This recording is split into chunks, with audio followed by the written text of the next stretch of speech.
დიახ, აბა სხვას ვის, როცა საუბარი არ მანძეგობს. ამის თუ იცით, როგორ შეიქმნა ჩვენი დედაენა, ვინ არის მისი შემოქმედი? მე გიპასუხებ, დიდი იაკობი მისი მშობელი და როგორ შეიქმნა ამას ჩემ მეგობრებთან ერთად მოგიყვნენ.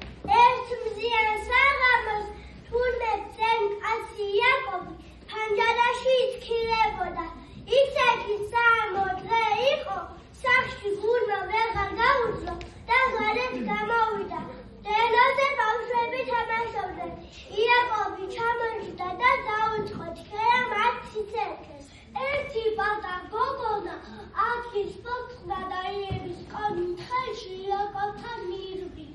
აიწია ის კონა, აია, იაკობმა პატარა გოგონას იების კონა ჩამოართვა და გახარებული დაბრუნდა სახლში. იების კონა მაგიდაზე დადო და სწორედ მაშინ გაჩნდა ანბანის პირველი ასოა.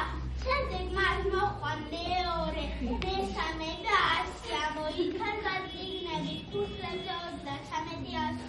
33 ვარსკვლავი აკიაბდა ქერზე ჩვენს მაშენგდან სიყვარულის სწავლობ თამბას.